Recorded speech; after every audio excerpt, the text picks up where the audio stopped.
Hey Dumpster Dwellers! We have a special interview with Jeff Lieberman for you today, but if you haven't listened to our latest episode, 325, Satan's Little Helper, make sure you go do that before you listen to this interview. Everyone else, enjoy. So is there? What, is that what there? Is Satan? In real life?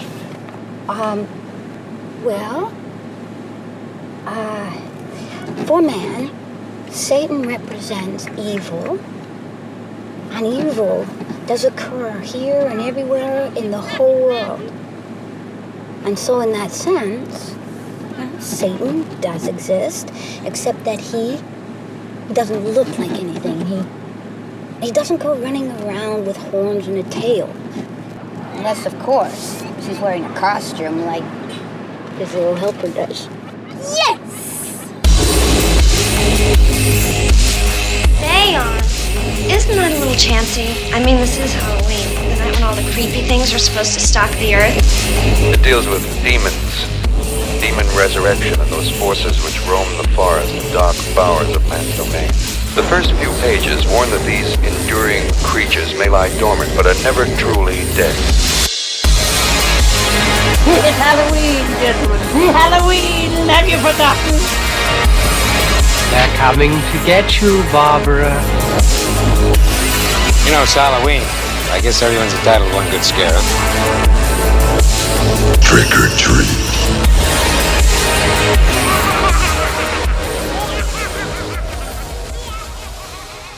Hey Dumpster Dwellers, how you doing? We're back with another interview for you. Today we're talking to Jeff Lieberman.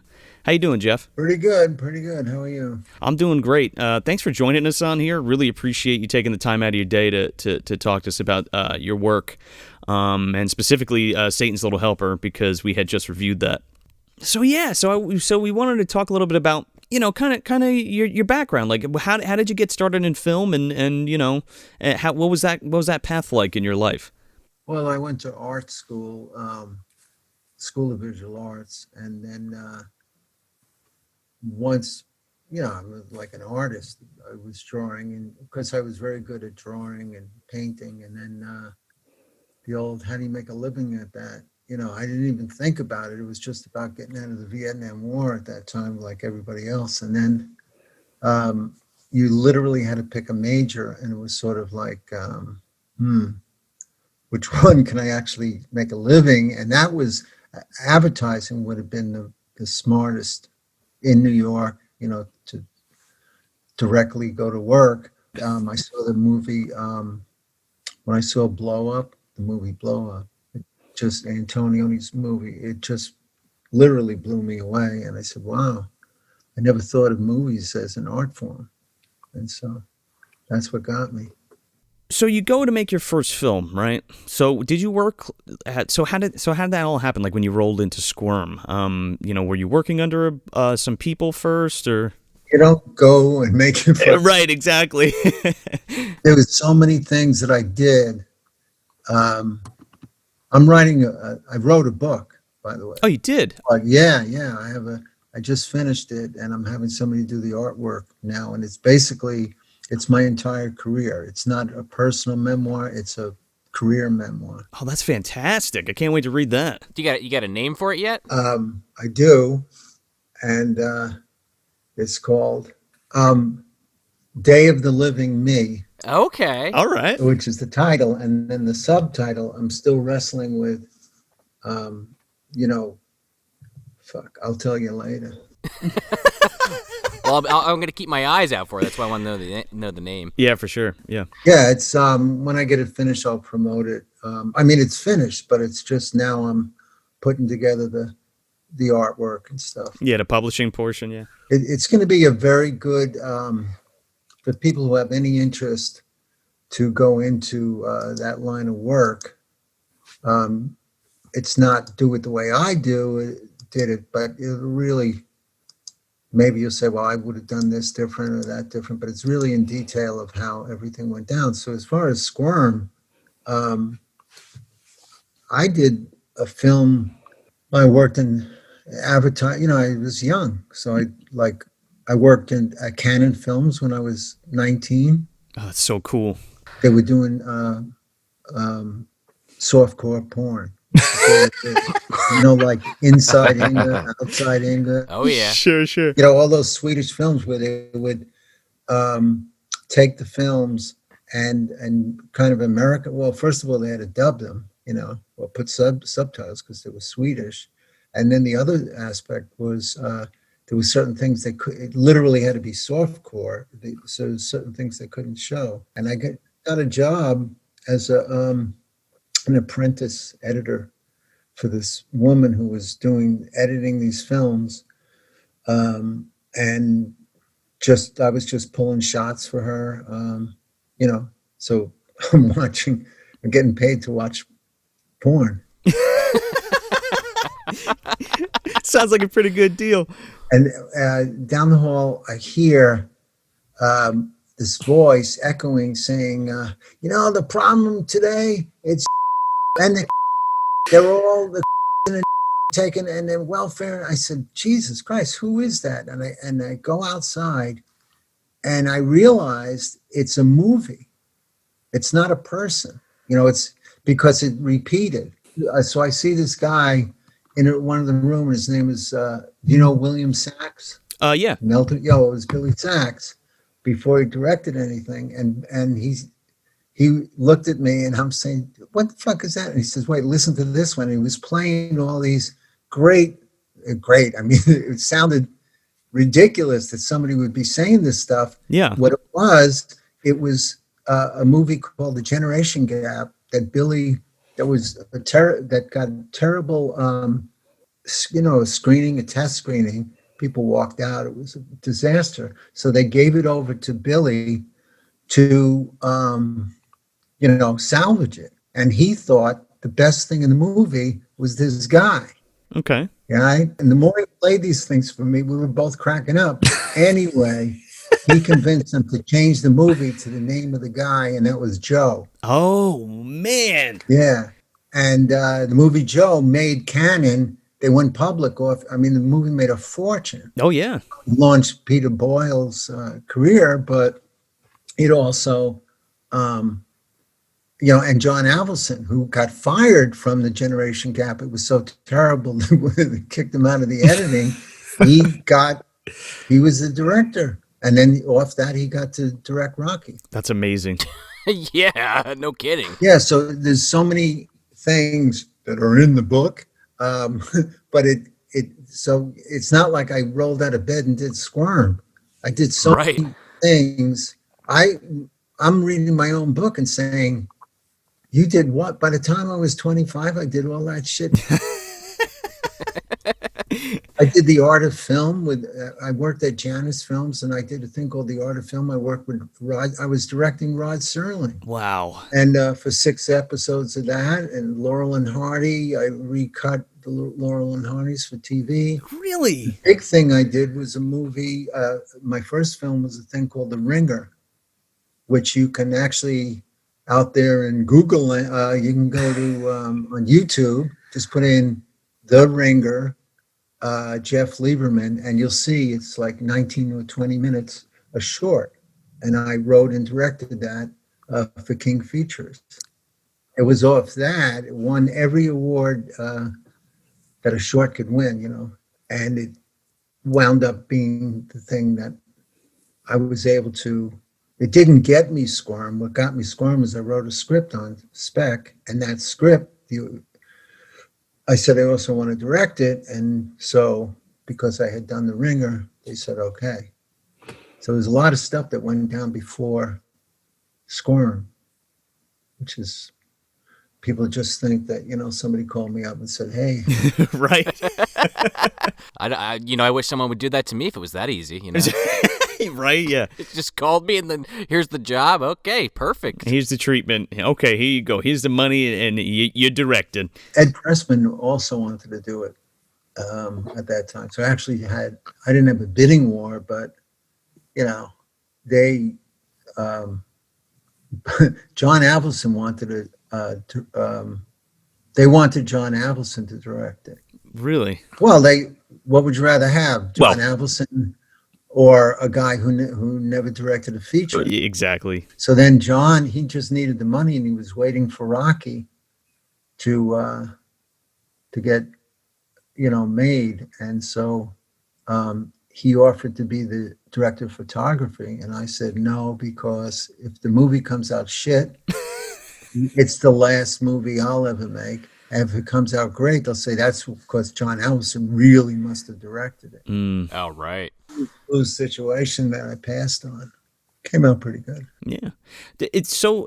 How do you feel about it being on like Mystery Science Theater 3000? Like, is there a stigma around that, or you know? Well, there is a stigma around it that the stigma part didn't bother me at all. What bothered me, and I knew, there's the horror fans as a niche audience, not so much niche anymore, but the general public. What did Paul Simon say? They hear what they want to hear and disregard the rest. Right. No matter how many times I say the reason, it had to do with money. Some jerk, MGM was going bankrupt at that time, and MGM had the distribution of Squirm among a lot of other movies. So these sales guys that get a commission, they didn't give a shit. They just wanted to sell, and get their commission before the company went under.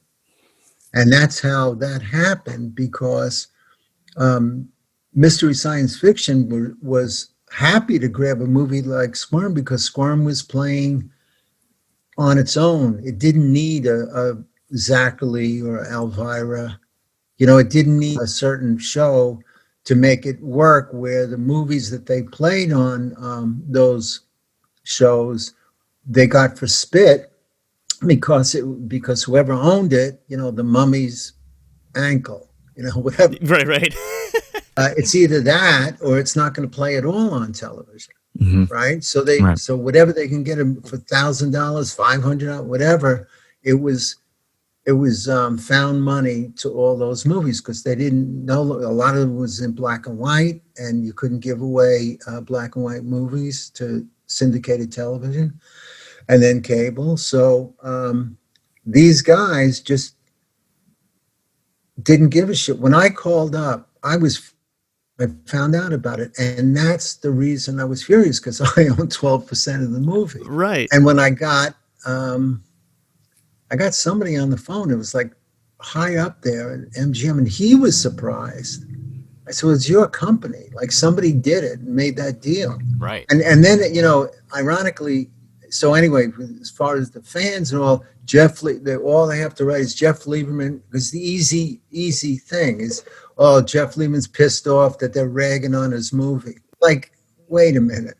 I made a movie about electrified worms taking over a town in Georgia, and I'm going to worry that you're goofing? I mean, in the movie itself, I think that the reason that it's popular for so long is that we recognize it's, the tone of the movie and the way it's done is very consistent. There isn't a joke that you can make that we were trying not to laugh at while we were shooting. You know what I mean? Yeah. Think that, it's like, that to me is embarrassing. I'm embarrassed for them that they think they're being clever by pointing these things out, when we, how many years ago we were standing there saying the same exact thing. Whoa, you guys are really sharp. Right. It doesn't matter how many times I say it, and I can say it here, Sure. Why would I care? What I cared about is 12% of the movie that really was damaging, because not only sales that they didn't make in lieu of that, but it lowered, like you said before, the stigma for later on. How can you showcase this movie when it was, one of many of the crapola movies that it set a very low precedent for the money, Right. going forward. And so I have no idea how damaging it was. And I talked to the original, some guy in Chicago, I think. I literally called the guy at home that created that show. Joel Hodgson? I don't remember, but I was living in Beverly Hills. I called this guy. He was raving about the movie. I said, it was on. He said, no, I left the show. The original guys were no longer with the show when Squirm was on. For me wanting to vent, to find out that all I was calling on, I wasn't blaming him, but I was trying to find out who was the salesman that did this, you dealt with, so I could go to him, Mm-hmm. Yeah. And it wound up this guy inviting me to a party in LA because he had no idea. The creator of the show, he was gone from the show, and he was a huge fan of mine and the movie. Wow. You made a friend. There you go. Yeah, friend, I don't remember his name. Well, for a moment there, sure. Whoever two guys created that show. It's Joel Hodgson, and I think there's another gentleman too, but his name is escaping me at the moment. All right, so scooting on down the lane, you got Blue Sunshine coming up next. So with that sale of Squirm and how that all kind of panned out, how did you roll into that? Well, it was the same producers, the same Squirm. We finished it, and they took it to the Cannes Film Festival. And I don't know if you ever heard of Sam Markoff, AIP. Yeah, AIP, yep. Yeah, so Sam loved the movie, and he said, I want this picture for the world. Took the whole shooting match. So they got all the money, the producers got all the money back immediately on the movie, and it guaranteed going into profit. Squirm made a lot of money over the years. My first house, I bought a house when I was 26 in Westchester, and we called it the house that Squirm built. Basically, it was that. And by the way, when I came up with the idea for Squirm, and I yelled out the idea to my wife, she was cooking at the time, and I said, what do you think of this? Squirm. And I spelled it SKWORM because I was trying to be cool. Okay. And I just wrote it out with a pen, and I said, Squirm, a small town gets electrified by a big summer storm, and the worms come out of the ground and overrun the town. And she said, it's the stupidest idea I ever heard. And to this day, I agree with her. I mean, it is a stupid idea, but stupid. What she didn't realize, and I was ahead of my time, is stupid is good. Stupid is not a bad thing. Yeah, I like stupid. You do it right, and you do it. You don't take it too seriously.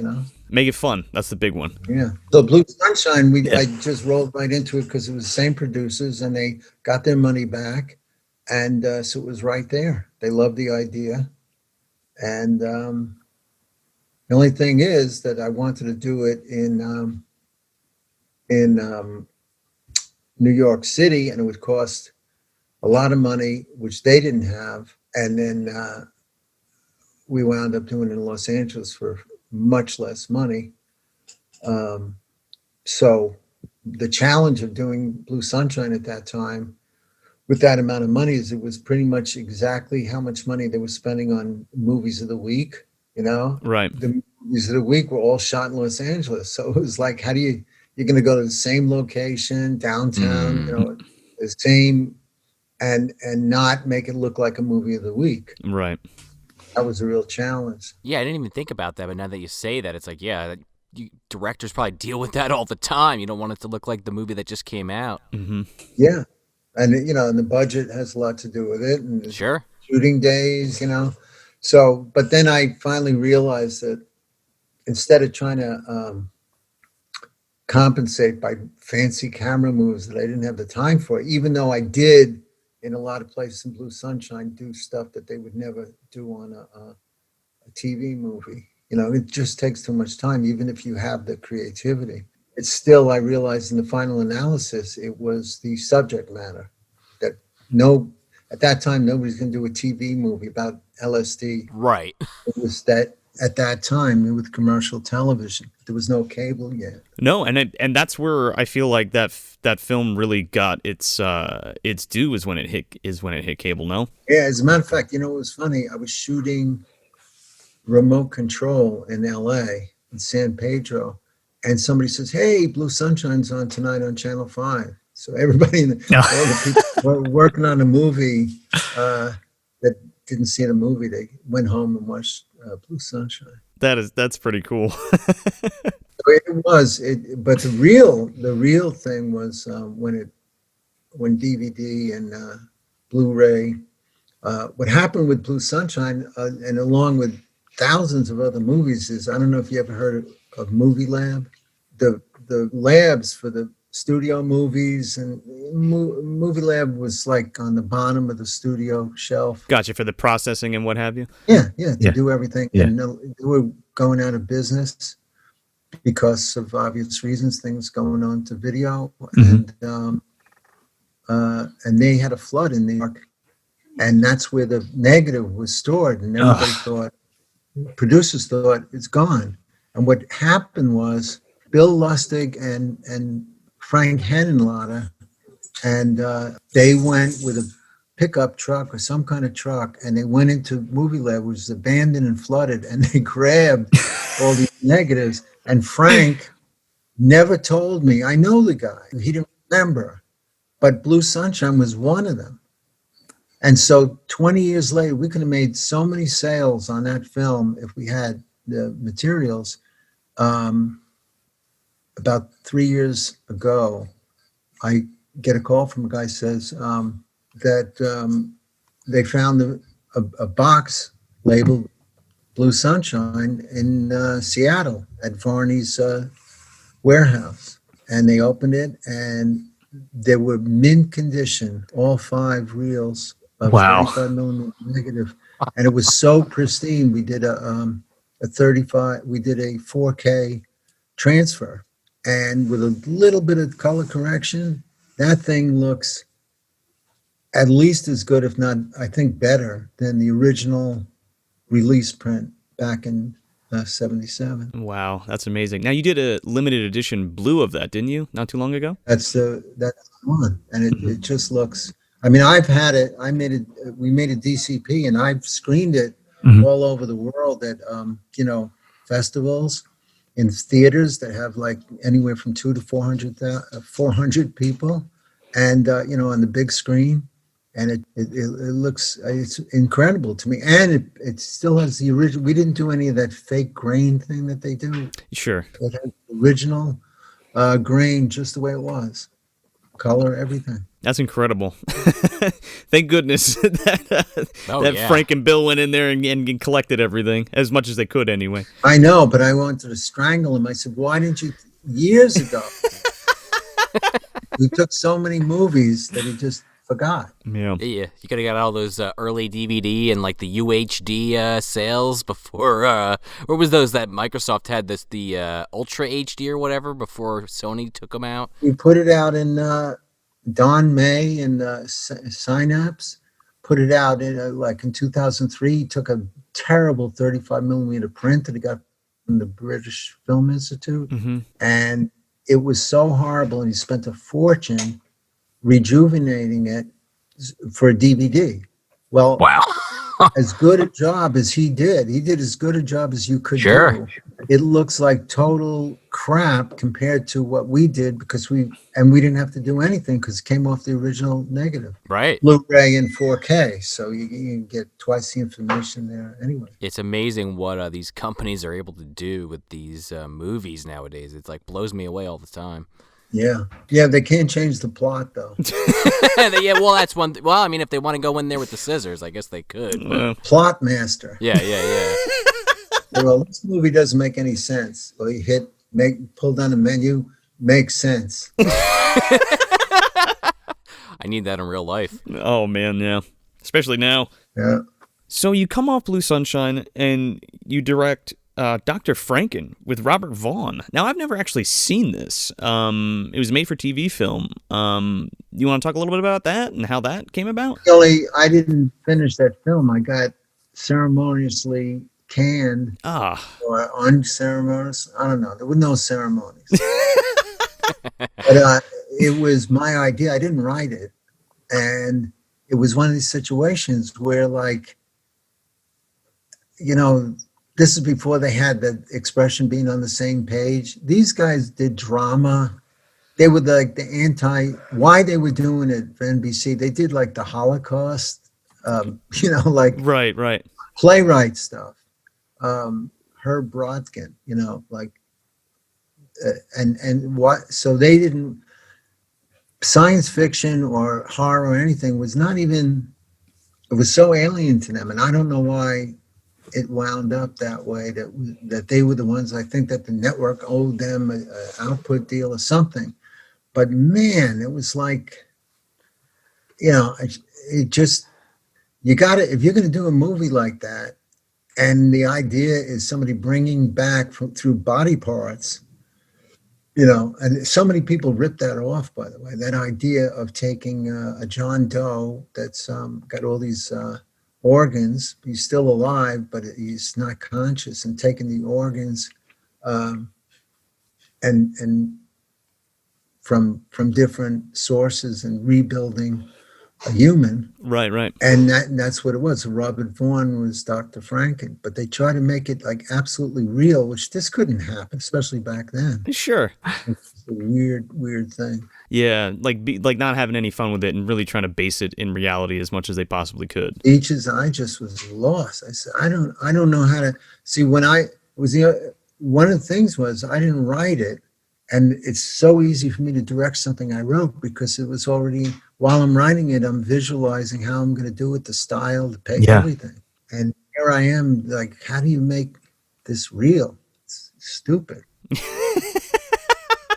Is that anywhere to watch? You know who has a 16 print is Ken Keesh. You know him from Cinema Wasteland? Yeah. He has I don't know where he got it, but he has a 16 millimeter print of it. That's really cool. Yeah, and right after that, I went to Just Before Dawn. My favorite film of yours, and I feel like it's probably one of the best slasher movies ever made, if you even want to call it that. Well, that's the thing that, it's funny that the slasher thing, I gave up on telling people, it's not a slasher, because what is a slasher? When I made the movie, the term didn't exist. Sure. John Carpenter made Halloween. He didn't say, gee, I got a good idea for a slasher. Yeah. Well, right. And Bob Clark makes Black Christmas, and then right off that comes Halloween. And it's like, well, that wasn't done yet. But nobody back then thought in those terms, that, right. It's kind of silly if you think about it, that when Led Zeppelin started, and then there was a group called Grand Funk Railroad, and all of a sudden, heavy metal. But the guys, Robert Plant and all, those guys were around, Jimmy Page. They didn't say, hey, let's put together a heavy metal band. No. Imagine if they did, right? No, so it goes for everything had to be labeled after the fact, because they don't give people the benefit of the doubt of having a brain. So you have to put a label. Yeah, sure. And then you go, well, it's the best slasher in the woods. This one is the best slasher on a canoe. Everything has to be packaged like fast food. Right. And it works. It works. And marketing, it makes it easy for people then the other thing that is such an insult to my intelligence anyway, they base a movie on the kills. Yeah. Oh, totally agree. And how good the kill. So when I saw, frankly, God bless him, Friday the 13th, I saw the movie back then because they were showing me the movie after I shot. I was finished with Just Before Dawn. And then that movie came out while we were editing it. And the producer says, can we make it more like that? Oh. First of all, it's impossible. It's a different totally thing. Sure. And I'm saying, so here's a movie that is making so much money because, wow, a hatchet in the forehead. Mm-hmm. Oh, wow. Just a series of different ways to kill people. And then, it's basically a movie showcasing special effects. Yeah. Yeah. The star of that film is Savini, With an inane storyline and an inane everything, characters, nothing matters. It's like, oh, that's cool. The head fell off or whatever. Yeah. I'm thinking, first of all, I know for one thing for sure, you don't need me to make a movie like that. if I sound disrespectful, it's probably because I am. I totally get it, though. They're John Carpenter, okay? Guy's a genius. Why? Because he makes Halloween this singular one note. He's not trying to develop characters. He's not trying. I never saw anything like it when I saw that movie. It's like he's like you take a knife and cut straight through. It's like a one note movie. And then he's smart enough or talented enough to make a soundtrack, his own music, like somebody can play on the piano with one finger, not a big wide orchestration thing. It was just a singular thing for 90 minutes, beginning, middle, and end. It was a perfect movie. Yeah. It wasn't a slasher. I don't even remember how did he kill people in original ways? I don't remember. Not really. I mean, no, they're pretty generic, actually. They're effective, but you're right. They're not over the top, really. No. Yeah, and the interesting thing is that when John he worked with the same crew, which is getting into this other movie. He always worked with the same guys and were non-union. And what was his DP's name? Dean Cundy. And he shot Halloween. He shot The Fog. And so when I was going to do Just Before Dawn, and we knew we were going to shoot on the West Coast, not in LA, but we're going to hire people out of LA. I said, I don't have a crew to put together. I called John. I wish I had a record. I said, John, can I have your crew? Can I have your crew? And he says, no, that's a good time for them. And they all love you and all that. It's like, boom, I had the whole, including Dean Cundy. And I said, what a major score, because these guys are fast. They know how to deliver, put it on the screen. If they do John's movies, it's good enough for me. I'm going to have a ball. Yeah. Speed up the shoot. They get it. They're not going to have any of this pretense of union crap. Sure. And then Dean Cundy comes to me when we're already casting, and he said, he asked me, he said, look, I'm committed to make the movie, but John's doing a movie. What would it be in 1980? Would it be The Fog or after that? I think doesn't The Fog comes out in 1980, doesn't it? I think that's the next one. I'm almost positive. Maybe it was the movie after that. Because what I'm saying is it was John's first union movie. So it must have been a studio. He did Escape from New York in 81. There you go. Could have been Escape from New York. That sounds like it, yeah. Yeah, it probably was, because that's when Dean said to me that he has a chance to get into the cinematographers union to shoot that picture. And I couldn't say no. He's saying, if you say no, I'll stick with Just Before Dawn. I said, you think I want a DP that doesn't want to be here? Exactly. That wants to, that. And I just said, no, you owe me one. Good luck. I never cashed in, though. But I kept the rest of the crew, and they were great. Especially the art department. They were so ingenious, and they just knew how to, I could see why John liked them, But one of the things that was kind of a negative was that I'm not John Carpenter. Oh, here's a story. When his movie was called The Babysitter Murders. Yes. Okay. And so when I did Blue Sunshine and it was finished, I got invited to the London Film Festival. And the invitation, it said, they'll pay for a hotel room, but back then they didn't fly you there. And I lived in New York. I had no money. We bought the house that Squirm built, and we had enough money left over for like peanut butter. Right. So it was like, I didn't even know what a film festival was. And I said, fuck them. If I'm not going to pay my own money to go to this thing. And John's movie, wait, how could this be? How could it be Escape from New York? Wait, Assault on Precinct 13. Yeah, that movie went to the London Film Festival. That makes sense, because I did Blue Sunshine that would be in the same London Film Festival. Yeah, right there. Mm-hmm. That movie was there, and when I met John for the first time, he was being interviewed by the New York Times, and I went to dinner with them. And this woman's writing down, for an article on him.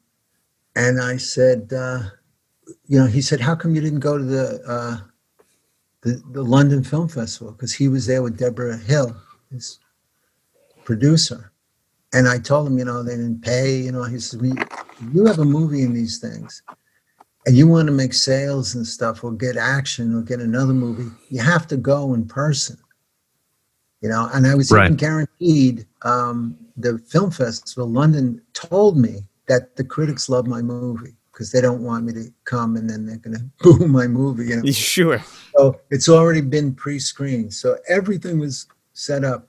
And John said to me that, and to his credit, he said that they liked my movie best in the whole festival, including his. And the critics, the reviews, the same thing. He said, but you didn't go. He did. And that's when he was in the lobby, Mustafa Akkad, yeah. Yeah, came and gave him that script, The Babysitter Murder, saying, we have 300,000. Could you guys do this? Just because he was there. Yeah. So I said, all right, let me get this straight. So if I would have gone to London, you could have directed it.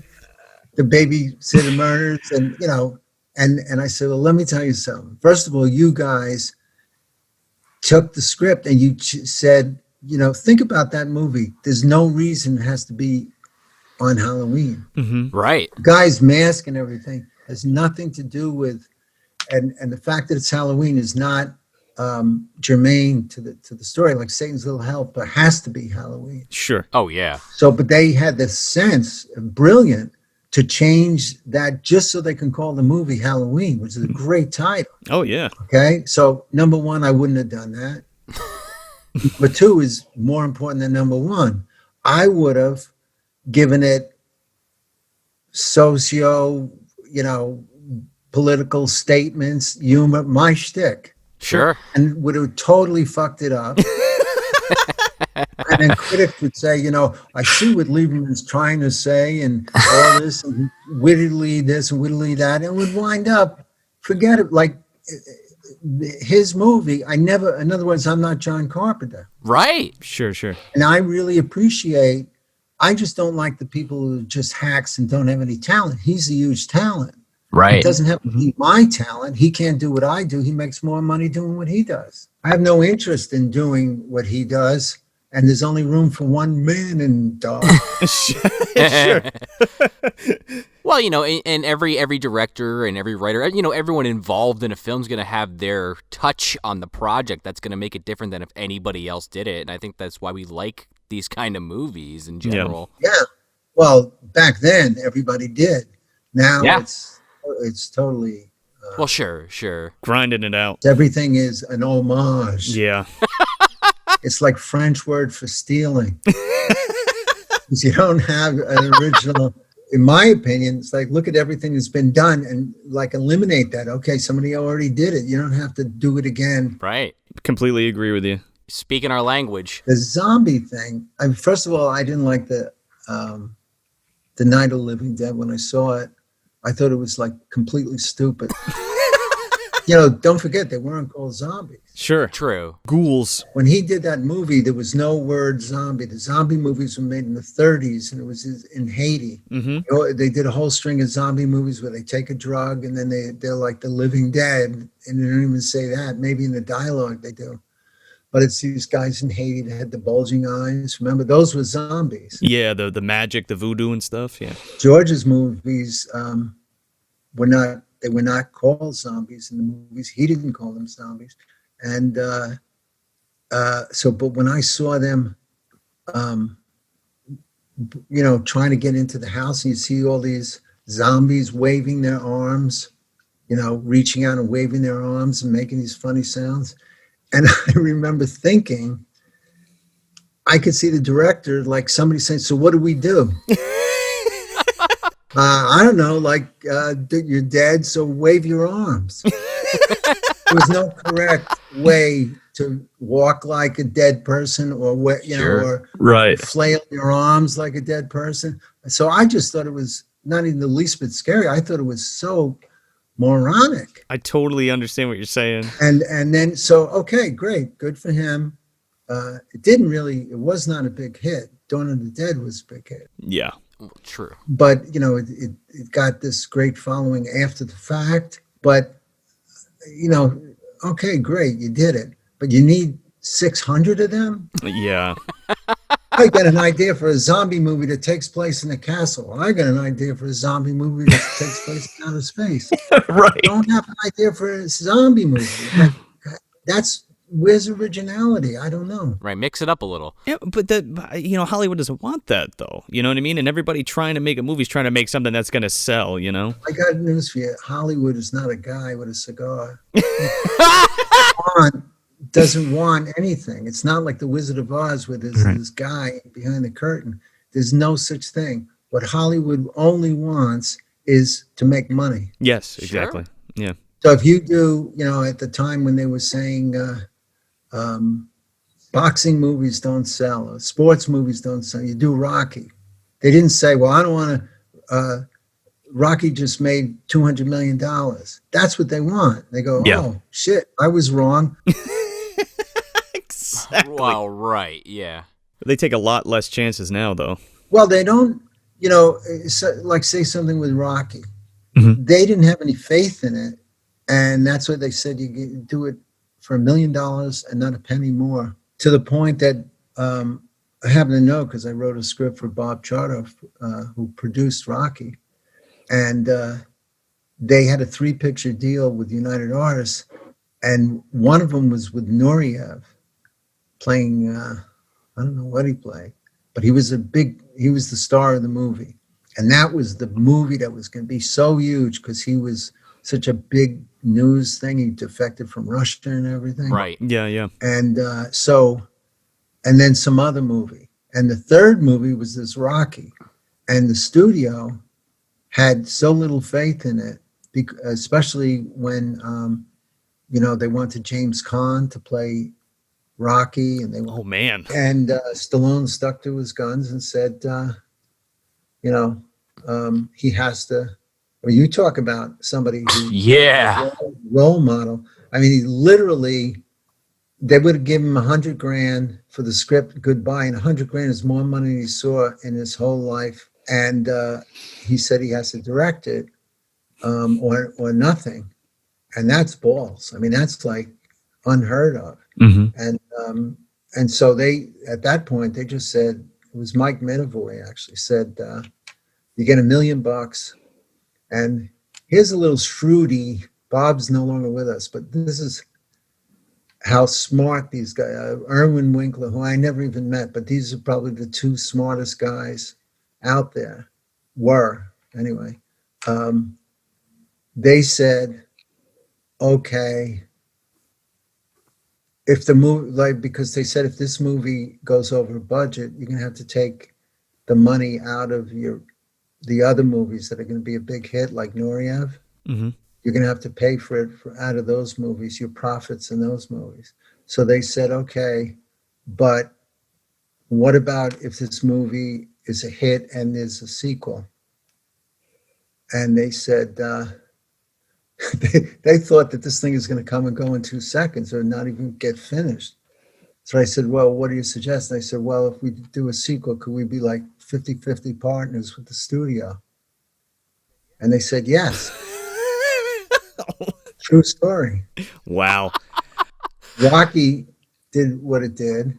Charter from Winkler didn't make that much on the original Rocky because they were producers with those kind of rip-off points that everything gets taken off the top. But then they looked at the contract because they wanted to put a sequel in production immediately. And they went, hama, hama, hama. And they called Bob and they said, we got to do some renegotiate. And he said, nah. He says, we don't really have to do a sequel. Right. Yeah. Take a lead, call me back in 3 years. And they wanted it immediately, but he just played it perfect. But if you do a sequel, you can't do it without us. No one's going to see Rocky 2 without Stallone. So from there on, they got 50% of all the Rocky profits. I mean, I was at Bob's house. He was living next door to Bruce Willis and Demi Moore on one side on the beach, and then he had a full lot empty just for his tennis court. Holy shit, man. And that was because they made that genius deal. Yeah. Bob told me they made more money on Rocky 5 than they made on Rocky 1. Now that is a real crime. Because Rocky 5 No, it's just common sense. Sure. If they have a deal, they're going to get 50%. That was the thing. That's starting to now I know why they made Rocky 5. That's starting to make a little bit more sense. And then they made all those friggin' spin-offs. More power to them. Yeah. All those people, I was one of the great things about the 70s is I got the front row seat to see how, all these things came about. In fact, I was pretty close friends with Sage Stallone. Mm-hmm. Oh, yeah. Yeah, I used to talk to him for a long time on the phone, and I met him a couple of times at festivals, but he told me some great stories about the shooting of Rocky because he was a little kid. Right, yeah. I said, your father should, I don't know why. That dog, he would take the dog to Philadelphia and they wouldn't let the dog on the plane, regular, and he would never put the dog in a kennel, yeah. So he took the dog on the metro line and going to Philadelphia, and it was all raining and stuff, and that red carpet. Yeah. That big ass dog, Buckus. That laid on the carpet, and the red dye was on the whole thing. Couldn't get it out. Oh my God. I'm like picturing that. So anyway, just before dawn, I got that crew, and so I got a guy named Joel King as a DP, and he did a great job. Yeah. We were up there, and one of the things that when it struck me, I'm loving the crew and everything, and then I'm in the scene in the church. Yes. And Jamie Rose runs in there after the other guy gets stabbed, and she runs inside, closes the door, and then she goes to open up the door. Before that happens, when she opens up the door and she says, "Who's there?" and she opens the door, and it's Ralph Seymour. Mm-hmm.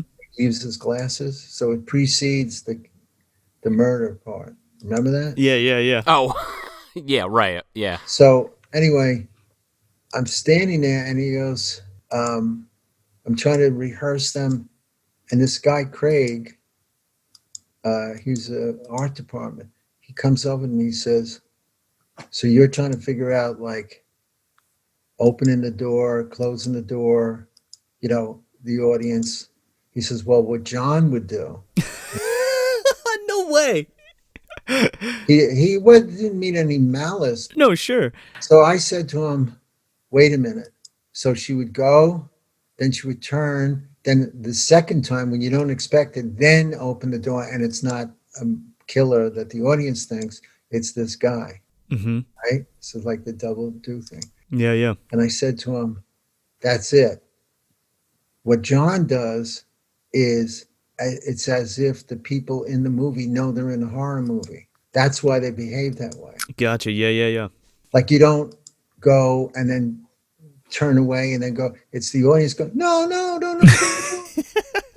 They don't hear the people going, no, don't open the door. Yeah.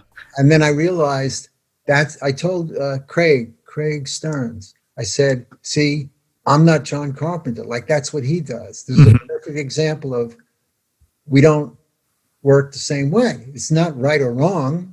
If you go by money, he's right and I'm wrong. But that's the way I do it. Like the people don't know they're in a horror movie and don't behave. They behave the way, as close as I can, to the way most people would behave in that situation. Yeah, but that's what I like about your characters. Yeah, well, I mean, how would she know there's something to be afraid of at that point in the story? Sure, exactly. You know that. The audience knows it. Mm-hmm. You know what I mean? So teasing and putting it down is just, so it was that. And then the best example of what I'm talking about was when Deborah Benson is alone at the campfire, and and she hears a whistle in the distance. Oh yeah. She's squatting there, and in the script, which I totally rewrote. Yes. So I'm writing that guy. He's 360 pounds at least. And he's got this machete, and she weighs like 90 pounds soaking wet. And that he comes roaring out of the woods. Scares the shit out of him and chases after her. And I was standing there, we were in trouble because it starts to get light very early in July. Mm-hmm. And it's supposed to be night for night. And my AD comes over and he goes, "What's the matter?" He said, and I said, "This sucks." Sucks. He says, "You wrote it." I said, I know. But when I'm looking at this, why would this guy have to do that? He could, there's nobody around. He could do whatever he wants. Why would he do that? Why would he come out as if he knows he's in a horror movie and he's going to go do the cliche thing and then go chase after her? Sure. And I said, that's it. I got it. So I went over to John Hunsaker, the guy who played the monster guy. And I said, listen, I explained that to him. I said, forget about coming running out. I said, you could do whatever you want. So you could toy with her. Eventually, you're going to do horrible things to her, but you don't have to do it immediately, right? Mm-hmm. So what is she going to do, scream? Right, nobody's left at that point. Well, there was, but he didn't know. Right. Mm-hmm.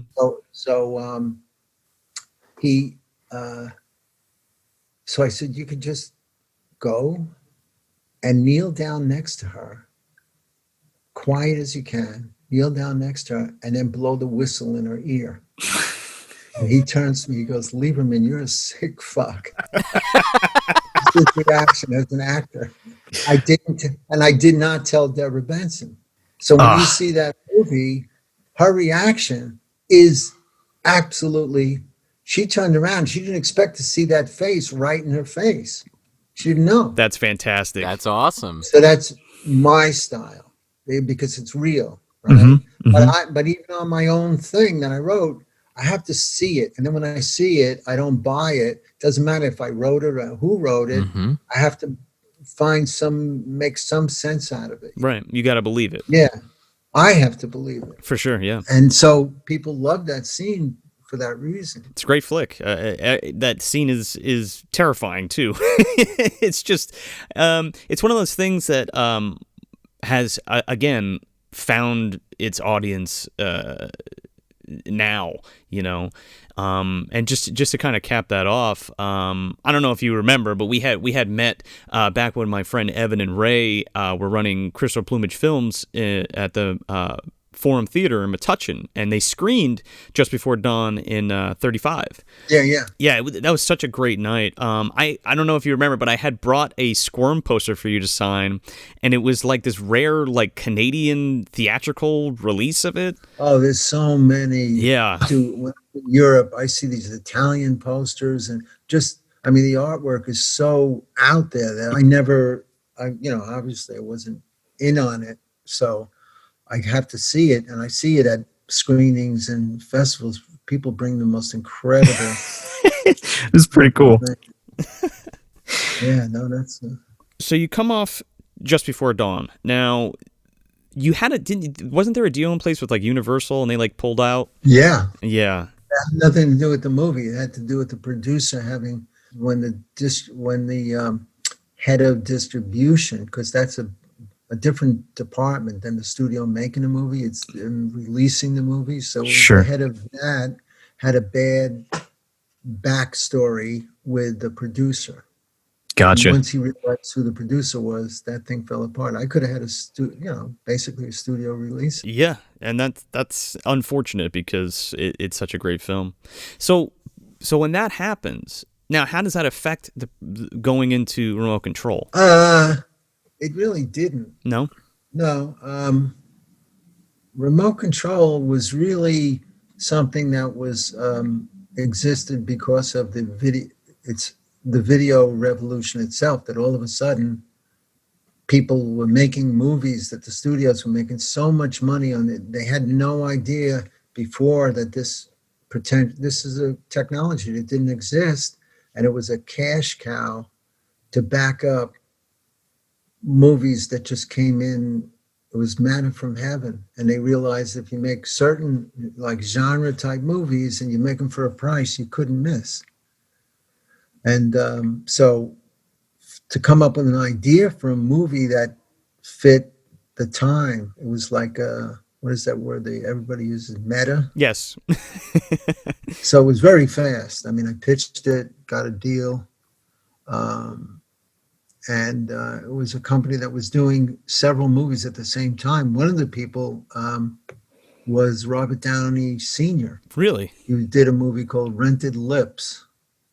Another one was Penelope Spiros. We were all working. It was 5 movies going on at the same time. Wow. And that's when I did Remote Control. I got Kevin Dillon.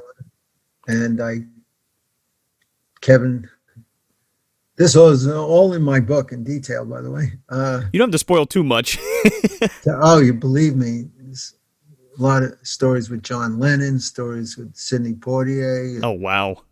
George Burns, and just real crazy stuff. But Kevin said, you got to, I needed a pal for him, the guy that works in the video store, manager. And he says, you got to meet my buddy that was from Platoon. And I said, yeah, okay. And I meet this guy, and he was boring as hell. And then I'm like watching the dailies on video of we record a little bit of each guy for casting. And I'm at home watching it on TV, and my daughter comes by, and she was like a teenager. And she goes, oh my God, who's that? He's beautiful. I said, he is? I don't know. Yeah, that's Kevin's friend, Johnny something. And I didn't hire him, and Johnny Depp.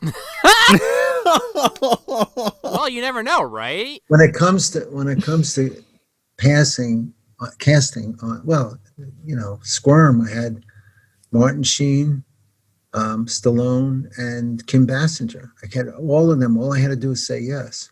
No. Artiste. So anyway, yeah, Jeff Goldblum for Blue Sunshine. He would have been the doctor. Oh, really? His father was a fucking surgeon, and he comes in for a role for a surgeon, the doctor. No shit. I already had Zalman King, and I have these 2 guys. And if Zalman King wasn't the lead, I would have cast Jeff as the doctor. But they looked. I looked at the 2 of them doing the scene in front of me, and their noses, they look like anteaters. I said, how can I subject the audience to this image? I didn't cast them, so we went, okay, I'll do Jurassic Park. Sure. I have the golden touch. The time that I think I really screwed up in casting, I lost my golden touch, is Catherine Winnick. Yeah. I told her, I said, listen, if I cast you, because I was down to the wire, I said, if I cast you, I want you to know that you're probably never going to work again. Well, she did. I said, if I don't give you this role, you're going to be like, Jennifer Lawrence, or whatever her name is. You're going to be huge. If you don't get the role. She said, oh, come on, you're being too hard. I said, no, I'm telling you, I have a track record, a perfect track record. And she broke the thing. And then I saw this billboard with her with the Vikings. I went, wow, Lieberman, you lost your touch. You cast her, and she made it anyway. There you go. Yeah, I was going to ask how she was to work with, specifically because I know her from Vikings. Me and my girlfriend got really into that show, and she's great on it. Yeah, so let's just roll right into Satan's Little Helper. So if guys, Dumpster Dwellers listening, if you have not listened to the review of Satan's Little Helper, please go listen to that first, because we're going to probably get into some spoilers here. Oh, well, I was just saying, just because it was interesting to see her in one of her earlier roles. Obviously, she's done other stuff besides Satan's Little Helper, but it was one of the only other things I've personally seen her in. And I thought she was good. I thought she was good in this. I think she's fantastic. I think everybody's very good in this film. I mean, she doesn't necessarily compare to Lagatha in Vikings, where she's literally chopping people's heads off. But I mean, totally different role, to be fair. I think she got that role because of her martial arts ability. You know, she has a black belt and all that. Oh, really? Oh, yeah. So she can do her own stunts and all that. That was a big thing. But I thought that she did a great job, and she was totally so easy to work with, that she was very professional, and she just, you know, where somebody like, and, you know, easy to work with, it doesn't mean anything anyway, because nobody's harder to work with than Amanda Plummer is so hard to work with. Really? Really? Well, everybody says that. She's crazy, she's this, she's that. They say that about Dustin Hoffman. I don't care. What I care about is talent. And Sure. my job as a director is to figure out how to get that talent on the screen. Period. There's no excuse. Well, this one is easy to work with. No, it's just that's what you have to do. And Amanda, you know, I know her personally. You know, we're friends, and you know, I feel free to just say you're crazy, but it's the kind of crazy that you got to go to her store to get her talent. Sure. She's very unique. Very unique. And so you work with her and you're not up to the task. It's not her problem. Yeah, because I like all the main cast you had in this film, specifically Amanda Plummer, Catherine Winnick, and the little boy. I what's his name? Alexander Brickett or Bruckett? Yeah, Breckel. Right. He was the main three were very good, and everybody else was good too, but they stuck out at me. Because this was my first time watching it before we got on the phone with you, and I liked it a lot. Creating the Satan Man guy was fun because we did it right on the floor. I mean, you can't, you know, and a little bit in rehearsal. I wrote this thing, but I don't know how. Again, like talking about Romero's zombies thing, he didn't give them any kind of personality. You know, they were just flailing their arms and eating people. Where with this, to match the guy, you know, the insanity of the look of the mask, I just wanted to, you know, like create a character that's nuts but smart nuts. Yeah. He's not the guy from Halloween that just is like a blank killing machine. And so a lot of that stuff we came up with right then and there. The thumbs up. It's you know, I just told him what to do and he did it.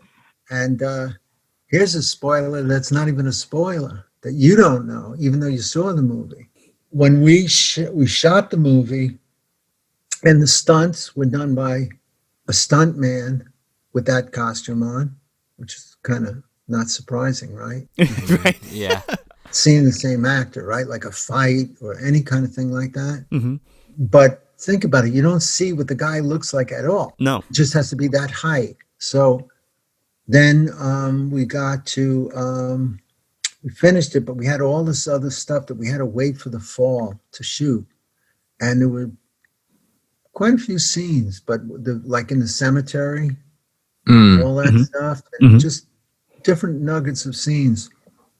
And the guy, got his name, the guy that played the original, and he was very good, the guy that played the Satan Man, he decided, he was giving us all kinds of problems. He didn't want to go back and forth to Long Island. He had to go feed his cat. And, you know, maybe what was behind it was he wanted more money. I don't know what it was. But I remember thinking, which I said to the producers, does he realize that anybody can play? Now that I have that character down, right, and you don't hear his voice, I could do it. Sure. Right. So I said, you know, tell him to fuck off. I said, one more. We gave him one more. I said, if you don't come down here, and he kept saying, talk to my agent. I said, if you say talk to my agent one more time, your history. And he said, talk to my agent. What a shithead. I know. So I said to my AD, guess what? He says, what? I said, you, Neil, you're the right height. You could do this. So, you know, when when the Satan man comes to the house with the old woman. Oh, yeah. That's my AD.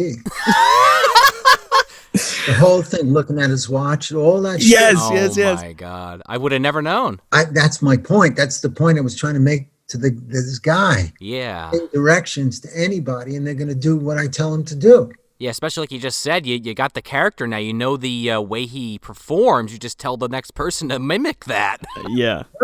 Because I was the one that was telling the first guy what to do. Neil Daly? Neil Daly. Sorry, Neil, I forgot you. I get very nervous in these interviews, and I just blank on people's names. Totally fine. So anyway, screw him.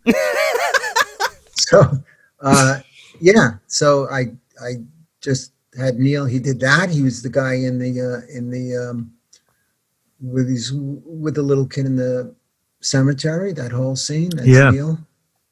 A couple other things. Walking along. You don't know. Now, was the original guy in the Jesus outfit and the cop outfit at the end, or was that also Neil? The guy in that's the first guy. Okay. Josh Annex is his name, I think. Yeah, him. Yeah. Josh. He did the Jesus thing. And here's a funny story with that. We're doing the movie, and the Jesus, the Satan man, throughout the picture, and then we get to the first time you're going to see. I think it was in that house. The Satan man shows up as Jesus. Mm-hmm. For the first time you see him as Jesus, because the kid said, "Pray to God." Oh, right. You came. So he's up in makeup, right? And he comes down the stairs. And again, Neil Daly, and Neil could verify if they had him on the show.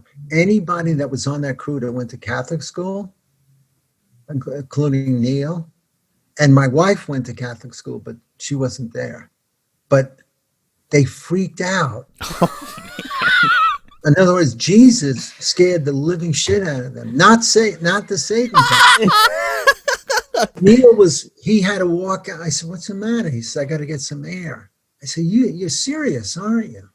He was so shaken up by seeing this vision of Jesus Christ, where I said, "But the Satan, isn't that the guy?" No, heavy duty thing he was dealing with, and he wasn't the only one.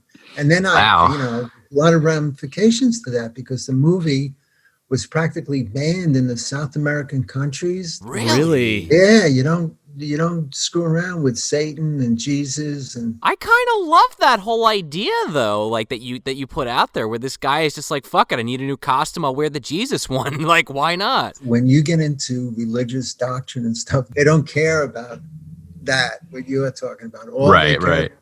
The rules, and the fact is that what I'm doing in the movie, I'm saying, to me, it's one of the most, I don't know, the word, patting myself on the back. Tooting your own horn. the idea of likening Batman, Superman, Spider-Man, Jesus, Satan, it's all the same thing. Yeah, sure. Yeah. Sure, yeah. And why shouldn't it be? Like, when I was a kid, who can win in a fight? Superman or Godzilla? Yeah, right. Not Jesus. This is before we just went from comic books. So this is before, all these incredible new characters came up. And so it's the same thing. It's like, to a kid, what's the difference between Santa Claus, the devil? These are characters. Right. So at a certain point you say, "Now, Johnny, there is no Santa Claus. There is no Batman. There's no Superman. There's not, but there is. But there is Jesus, this is right? Satan. So like, right. So to this kid, it's the same thing. It's like, if he's going to pray, communicate, you don't do it with a handheld device, and you pray, and then he comes to the door. Why wouldn't he? That's what God looks like, is what he's told. Mm-hmm. Right. No, yeah. They had a huge problem with that. And I mean, I don't mean to be trampling over any questions Joe may have for you specifically, but I also kind of enjoyed that, how the movie ended, where it's like, oh, it's a cop, we can trust this guy, but it's like, come on. Come on. He's not talking, the kid's bringing him in, and the family's just like, oh, okay, yeah, it's a cop. Sure, yeah, bring him in, no problem. I'm like, okay, yeah, that lines up. Yeah, you know what? I actually have the one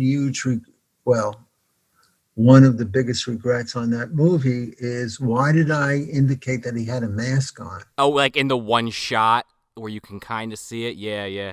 What was I thinking? And why didn't anybody tell me? Why does he need a mask? If he's intended to kill them, what does he care if they know what he looks like? Sure. It's also one of those things, too, where I've seen this movie a bunch of times. It was Sean's first time, though, so I was really excited to show him because it's a great flick. I just want to put that out there. It's like one of my favorite Halloween flicks to watch. But yeah, I always noticed that, like, he's implied to be wearing a mask, but it seems like you had some kind of prosthetic on his cheek to kind of do that because the front of his face was just a regular guy. No, you didn't see the front of his face, and so it indicated the thing on the cheek was that he had a full mask. He didn't really have a full mask on, but we put something there to make it look like he did, and I don't know why I did that. It was like, what does he need a mask for? Yeah, he need a mask if he didn't intend to kill them, and they could identify him. And they don't know what he looks like anyway. They don't know what he looks like anyway, so they would let him in as a cop. Right. Mm-hmm. And he wouldn't care if they see him because they're going to be dead. And in fact, I thought of a scene that I was intending to shoot to end the picture would be the morning after, the morning after Halloween, like November 1st. And the camera would see these dead kids that ate the poison candy. Oh, God, right. Oh, my God, I forgot about that part. Yeah. Down, and the camera moves in, and moves into the house.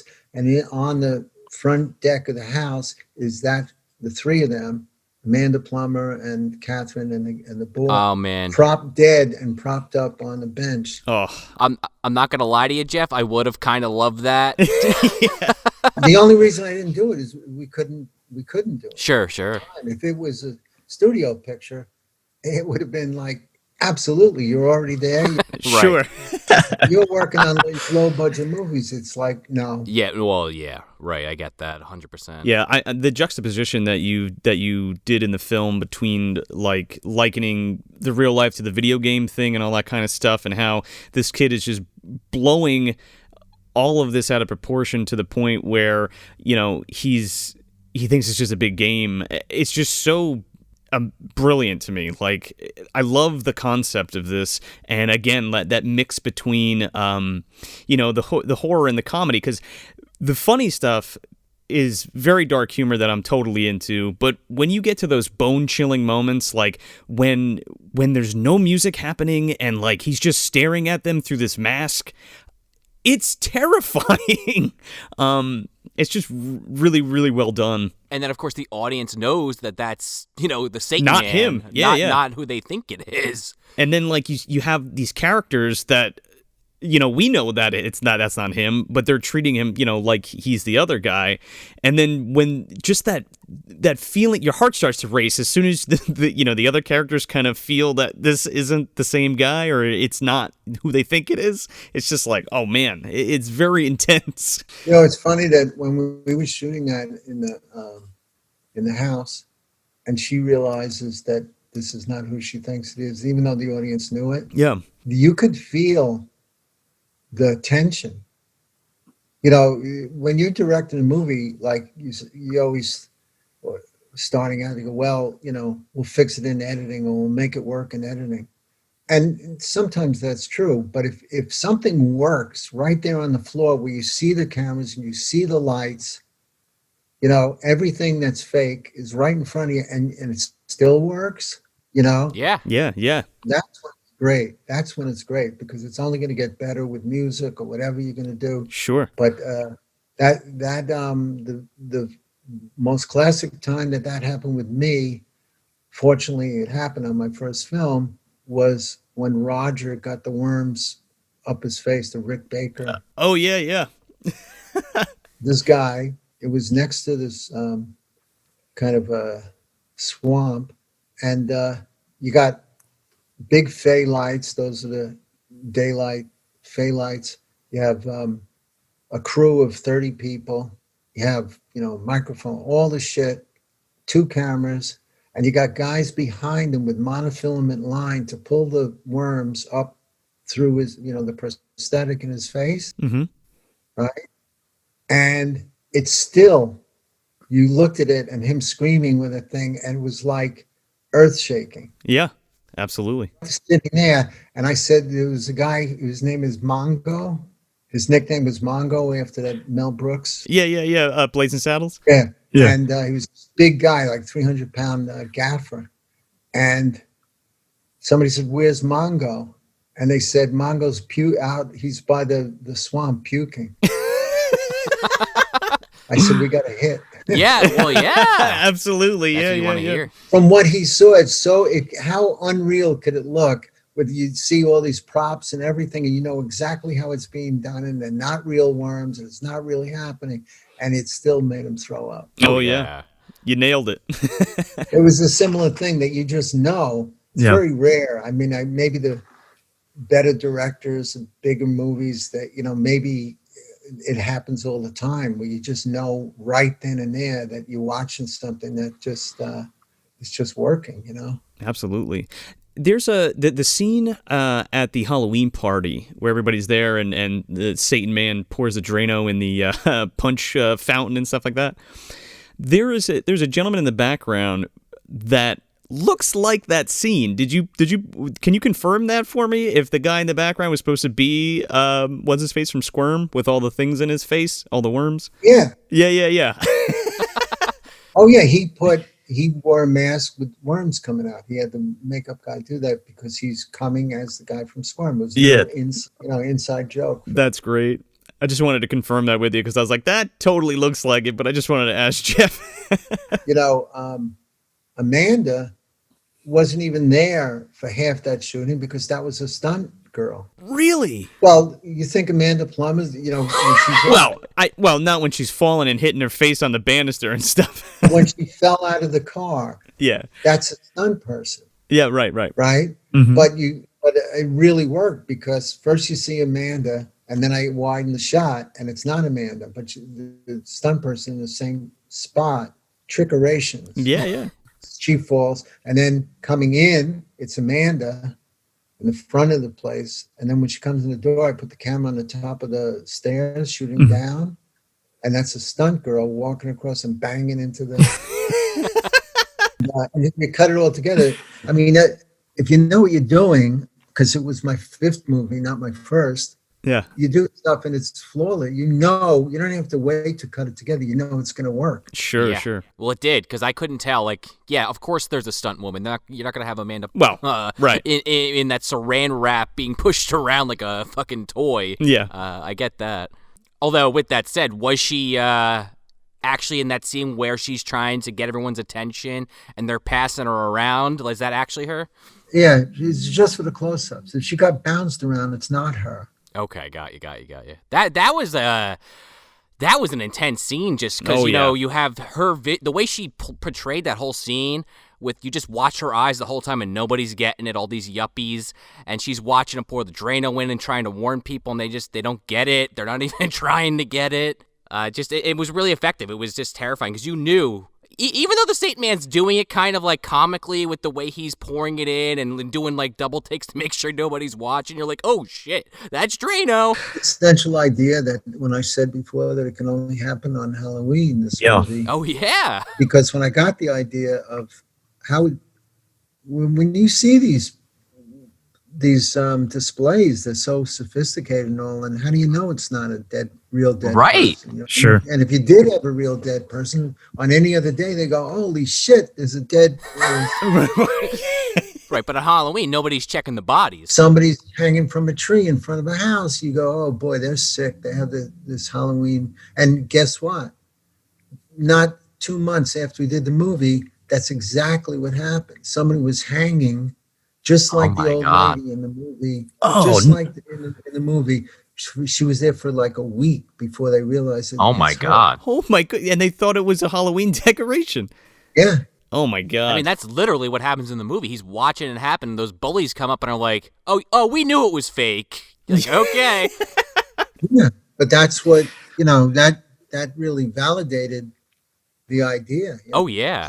heard that, I thought, I hope this really encourages people to, if you want to kill somebody and get away with it, wait till Right. It's a perfect day, clearly. And again, too, like, I feel like I think Just Before Dawn is your best film, but this is so close second for me. Well, they're so different. They're not even.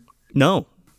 I mean, the one thing, you know, I read what people say. I don't know. I just do my thing. But sure, I don't see any point in repeating myself. Like, I'm always looking to not try to do something different, but it's just the way my mind works. Like, why do I want to do something again?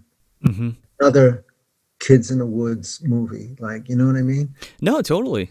So that the variety that people always point out, that you got 5 movies and none of them are. The one thing they say that I take as a compliment as the artist, if I could use that word, is that they say that they're all totally different, but it's clear that the same person made them all. Correct. That's the best. You could say, hey, Jeff, I saw all 5 of your movies. I hate them. They all suck. You suck. However, I could tell the same person made every one of those shit movies. It was the same guy. I take that as a compliment. Yeah, totally get that. Yeah, sure. Because that's all you could do. You can't control how people are going to react to something, and you don't do it consciously. No. All it means is that more or less I'm just being honest with myself when I work. That's all. It has your touch. Yeah. You know? There was a time where these guys in LA said the Lebo touch. You keep saying the Lebo touch. What is it? He said, well, we can't explain it to you, but you know what it is. I said, no, I don't know. Maybe if I knew what it was, I would do it more. No, because you do that, then it's not going to work. Right, if you do it consciously, yeah. Yeah. That's funny. One other thing I did want to ask you about Satan's Little Helper is you put these like red herrings throughout the film, at least for me, where I was kind of watching the movie trying to figure out who the killer was, and I'm thinking, okay, so they're saying the dad's out working on Saturday, and that's unusual. Maybe it's the dad. Then you introduce, maybe it's this arson that she went to school with, and we really never find that out. And or maybe it's the boyfriend's father, and I kind of appreciated that because throughout the film, obviously, you find out it's not this guy, or this guy, and then you're just like, who the hell is it then? I don't know, I just personally like that a lot. It kept me thinking throughout the film. Yeah, well, I mean, I just figured that if you have something like that going on, people can ask questions like, you know, people are dead. Sure. Oh, yeah. Who is this person? And like in any place that's enclosed like that, you know, you're just going to, it was just natural to say it was a local arsonist or whatever. Mm-hmm. Sure. Kind of, but you know, by the way, that island that they're on, yeah, yes, there's no such island. You mean there's no Derry, Maine either? Yeah, but I'm not even talking about that. It's an island that we shot on, that we renamed the island to Bell Island. Right. There's no island, period. Oh, geez. The bulk of the movie that you saw was shot in Westchester in New York, and the house is in White Plains. Couldn't be more. Wow. Not an island, nothing, no water anywhere near it. And so in order to make it seem like it was an island, like, so we did second unit shooting up in Maine, where, and you know, when in the opening of the movie, the first thing you see is that SUV going towards the road in the distance. That's me driving, nobody else in that car in October, and when the leaves were changed. My DP shot that, and then when you see inside, it's what we shot months before that in Connecticut, near the water there. You know, where Dougie's playing with his game and talking to Amanda. Yeah. When they pull up, it's second unit. In the distance, a big ferry is coming. That's in Maine. I could do a film class on just identifying every shot opening the movie. It shows you what you can, once you know what you're doing, and you're doing low budget movies. Yes. You have to know the film language to pull this off, to make the audience think that they're seeing what they're not seeing. Right. That she's going to pick her up at the ferry, and and they live on an island, but there is no island. Right. So the thing pulls in. I mean, every other shot was second unit 2 months later. They get off this ferry. It's back in Connecticut. They get in the car. They're in Westchester, and then they're going through Tarrytown.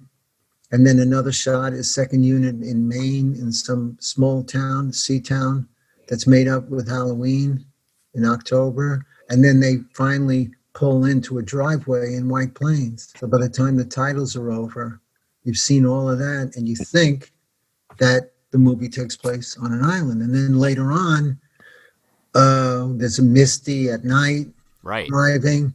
Is Maine, but it's not them in the car. It's me driving. And it was 2 months later. Everything fits together so seamlessly. Yeah, that's what I was going to say. And I really appreciate it because, like you said, it is a low-budget flick, so you don't have the time or the money to be like, all right, we're going to wait and do all this. You know what I mean? Like, you took what you had and you put it all together. Part of it is, you can, a studio would say, okay, we shoot the movie on an island. Yeah, exactly. Put people in hotels. Yeah. Starts to get expensive quick. It's expensive, but they don't care. Right. No. So that's, we had to cross that off people had to go home at night or you go broke. Mm-hmm. Right. So that's where the trickery to make it seem like it's more than it is. That's from experience. Really incredible. It's such an excellent film, and you did a really great job. and again, it's like one of those staples for Halloween for me. And if anything, we just want to kind of spread the word if people haven't seen it, We'll watch it religiously now. Yeah. Mm-hmm. Halloween, and I said, boy, the original Christmas Story, the Gene Shepard, Bob Clark, that was not a hit. No. And so it got word of mouth year after year, and eventually it became this phenomenon on television where they would have a Christmas Story marathon. Yeah. And so I should only live to see the day I would Satan's Little Help, but 24 hours of Satan's October 31st. But it is, who dug the movie is Bob Dylan. Oh, there's a lot of Bob Dylan stuff in this, by the way.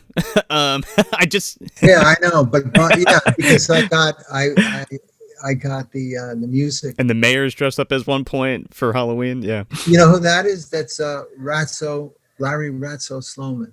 Oh, really? Like, listen to Howard Stern. Ratso wrote both Howard Stern books, Private Parts and Miss America. Mm-hmm. Both wrote. And Ratso and I have a company called Shallow Entertainment.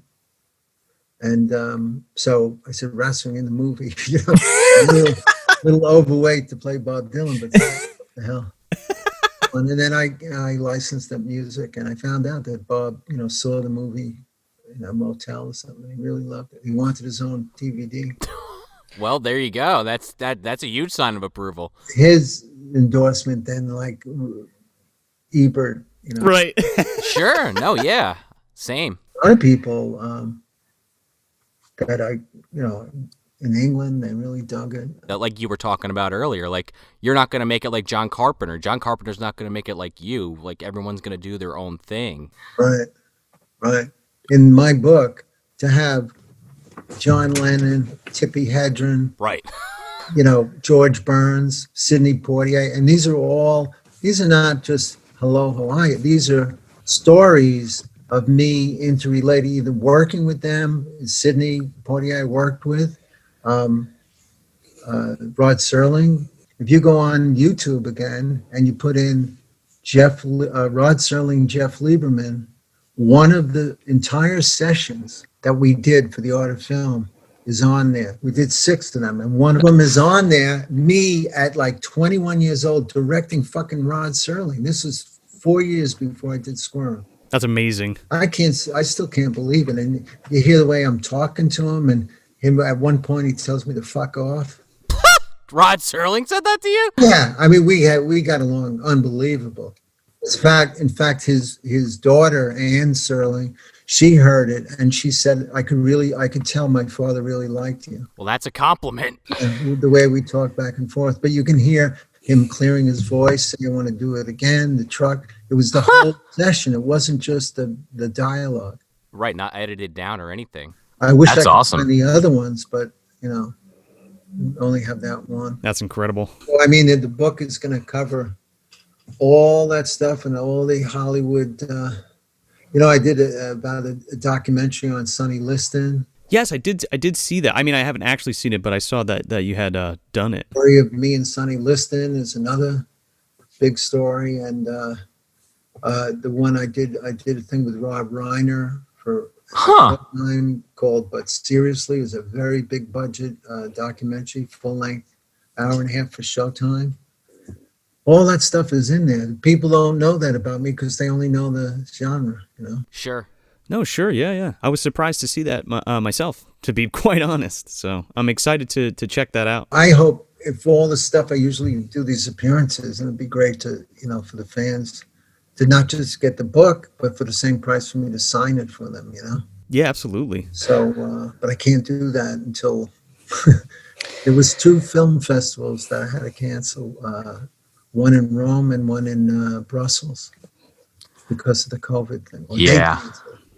I mean, we got our fingers crossed here that hopefully within the next short period of time we have some progress in that department. I guess we're waiting on that vaccine as of this recording. We'll see. Yeah, so thank you so much, Jeff. Really appreciate you coming on the show and talking with us and telling us some great stories. Really looking forward to the book. And yeah, we'll catch up soon. Yeah, and just keep when the time comes, if you guys can spread the word. It's not like I work with John Waters. He's in it too. And John always said, why are we promoting our show now? I said, why not? He said, because people don't, they want to know what's on tonight or this weekend. Right. And he's so right. He said, why are they wasting? Nobody cares if something that's coming in the fall. Yeah, he says, I don't know why they do that. I don't know why they do. And he's absolutely right. Mm-hmm. So until I can say the book, go to Amazon, click and buy it. Sure. The time to really promote it. Sure. And we'll totally do that too. Absolutely. So that'll be there. All right. Thanks so much, Jeff. Take care. Have a good one. You too. So that's it. We hope you enjoyed that interview, and make sure to be on the lookout for Jeff's book, Day of the Living Me, and we'll be sure to keep you posted when it drops as well. Hey everybody, if you want some more bad movie goodness, you can check us out at moviedumpsterpodcast.com. Subscribe to us anywhere you listen to your podcast, and make sure to leave us a 5-star review if you dig the show, because it helps us get out of the bottom of the dumpster and into more eardrums. Yeah, and if you're on the social medias, you can follow us at Movie Dumpster on Instagram, Facebook, and Twitter. Where were you? And where's Alex? Okay, we went to the store and got the candy. Then Seaton let me ride in the shopping cart and we ran all these people over. Then he took me to hell where we went trick-or-treating. It was so cool. My master hung this old lady out the window and we poisoned all the candy. Dougie, where is your master? The police got him, but he doesn't care, cause he'll just tape them up and cut their guts out. Dougie, do you realize what you're saying?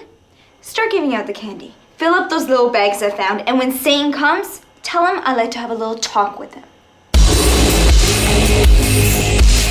Hey, isn't that a little chancy? I mean, this is Halloween, the night when all the creepy things are supposed to stalk the earth. It deals with demons, demon resurrection, and those forces which roam the forest and dark bowers of man's domain. The first few pages warn that these enduring creatures may lie dormant, but are never truly dead. It's Halloween, gentlemen. Halloween, have you forgotten? They're coming to get you, Barbara. You know, it's Halloween. I guess everyone's entitled to one good scare. Trick or treat.